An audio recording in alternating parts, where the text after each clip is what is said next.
Assalamualaikum warahmatullahi wabarakatuh. Kami dari kelompok 11 5TP2 ingin mempresentasikan hasil kerja kelompok kami yang berjudul Pendidikan Karakter. Sebelum itu, kami ingin memperkenalkan diri kami. Yang pertama adalah Jihad Albanazar Kasih, pemateri pertama, dan yang kedua saya sendiri adalah Muhammad Isran Hakim sebagai pembicara kedua. Yang kami akan bahas di sini adalah yang pertama pendidikan karakter dalam kurikulum 2013, yang kedua implementasi pendidikan karakter, yang ketiga penguatan pendidikan karakter, yang keempat atau yang terakhir problematika pendidikan karakter. Assalamualaikum warahmatullahi wabarakatuh. Baiklah, saya di sini sebagai pemateri pertama akan menjelaskan tentang pendidikan karakter dalam kurikulum 2013. Pendidikan karakter adalah pendidikan yang mengembangkan nilai-nilai budaya dan karakter pada diri peserta didik. Kemendikbud telah merespon berbagai pendapat itu dengan membentuk tim pengembang pendidikan karakter. Terlebih lagi dengan kurikulum 2013 yang mengedepankan pendidikan budi pekerti, diharapkan membentuk insan yang cerdas dan berkarakter. Dan pendidikan karakter juga adalah pendidikan yang mengembangkan nilai-nilai budaya dan karakter pada diri peserta didik sehingga menjadi dasar bagi mereka dalam berpikir, bersikap, bertindak, dalam mengembangkan dirinya sebagai individu, anggota masyarakat, dan warga negara. Pendidikan karakter juga pada dasarnya adalah pengembangan nilai-nilai yang berasal dari pandangan hidup atau ideologi bangsa Indonesia, agama, budaya, dan nilai-nilai yang terumuskan dalam tujuan pendidikan nasional. Dan juga dalam rangka lebih memperkuat pelaksanaan pendidikan karakter pada satuan pendidikan telah teridentifikasikan beberapa nilai yang bersumber dari agama, Pancasila, budaya, dan tujuan pendidikan nasional yaitu pertama, religius.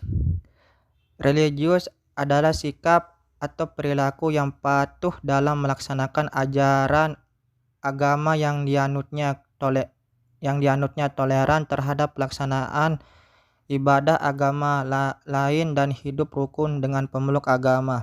Kedua, jujur. Perilaku yang didasarkan pada upaya menjadikan dirinya sebagai orang yang selalu dapat dipercaya dalam perkataan, tindakan, dan pekerjaan. Toleransi. Toleransi adalah sikap atau tindakan yang menghargai perbedaan agama, suku, etnis, pendapat, sikap, dan tindakan orang lain yang berbeda dari dirinya. Dan disiplin. Tindakan yang menunjukkan perilaku tertib dan patuh pada berbagai ketentuan dan peraturan. Dan kerja keras. Tindakan yang menunjukkan perilaku tertib dan patuh pada berbagai ketentuan dan peraturan. Kreatif, berpikir dan melakukan sesuatu untuk menghasilkan cara atau hasil baru dari sesuatu yang telah dimiliki. Dan yang terakhir, mandiri, sikap dan perilaku yang tidak mudah tergantung pada orang lain dalam menyelesaikan tugas-tugas. Dan yang terakhir, saya akan menjelaskan tentang implementasi pendidikan karakter. Implementasi pendidikan karakter di sekolah dapat dilaksanakan melalui proses belajar aktif, yang berarti memberi ruang bagi guru untuk melaksanakannya secara optimal. Sesuai dengan prinsip pendidikan, pengembangan nilai harus dilakukan secara aktif oleh siswa. Bahkan, pembinaan karakter juga termasuk dalam materi yang harus diajarkan dan dikuasai serta direalisasikan oleh siswa dalam kehidupannya.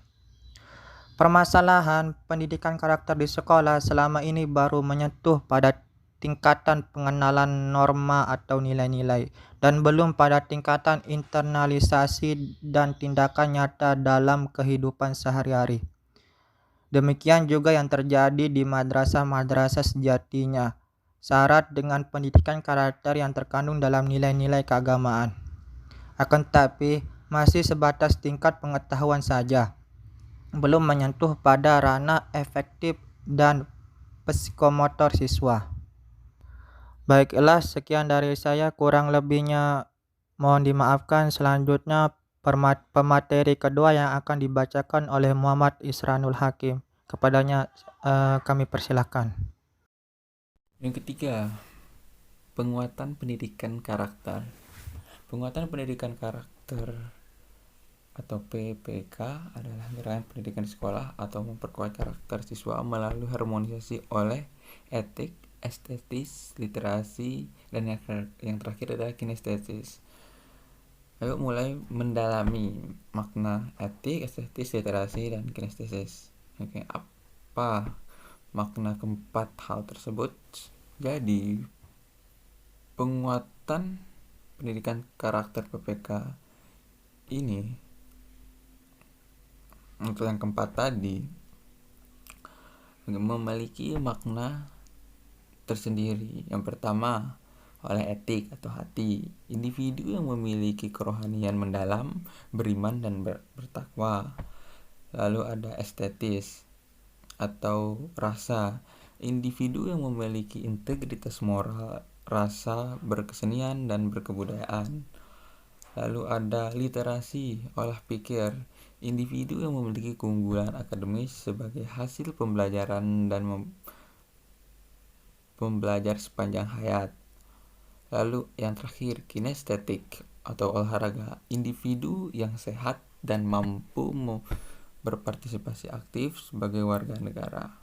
Gerakan penguatan pendidikan karakter PPK juga merupakan bagian dari Gerakan Nasional Revolusi Mental atau yang disingkat dengan GNRM. Problematika pendidikan karakter. Ini ada 4 ya. Ini adalah 4 masalah yang sering terjadi mengenai pendidikan karakter. Siswa yang tidak mampu mengikuti dan belajar masa tidak betah di sekolah. Inilah pendidikan karakter yang sering sekali terjadi di Indonesia. Tidak betah di sekolah, terjadinya bolos, terjadi siswa pergi ke kantin. Ini harus diselesaikan dengan cara komunikasi. Apa yang diinginkan oleh siswa dan bagaimana guru menyampaikan materi tersebut agar siswa itu bisa betah untuk belajar. Lalu yang kedua adalah pendidikan karakter menjadi hanya slogan tanpa adanya tindakan nyata di sekolah. Inilah yang paling penting, tindakan nyata di sekolah, kita garis bawahi. Tindakan nyata itu sendiri adalah bagaimana guru juga merepresentasikan juga pendidikan karakter. Tidak adanya koordinasi pelaksanaan penguatan pendidikan karakter di sekolah. Ini juga koordinasi pelaksanaan penguatan pendidikan karakter di sekolah itu sendiri harus berkelanjutan pelaksanaannya. Kurang adanya peran guru dalam pelaksanaan pembelajaran karakter di sekolah. Ini yang terakhir yang nampaknya perlu tindak lanjut. Peran guru pada pendidikan karakter itu penting, sangat krusial, bukan hanya dari mengajar di sekolah. Mengajar mengenai pendidikan karakter biasanya BK, itu bimbingan konseling di situ. Dia mengajar pendidikan karakter, tapi ya, tidak adanya komunikasi bagaimana apa masalah dari siswa itu sendiri. Banyak sekali guru yang hanya mengisi jam tersebut, lalu terkadang jam tersebut dibiarkan kosong, kadang guru tersebut tidak hadir gitu. Dan murid juga tidak tahu apa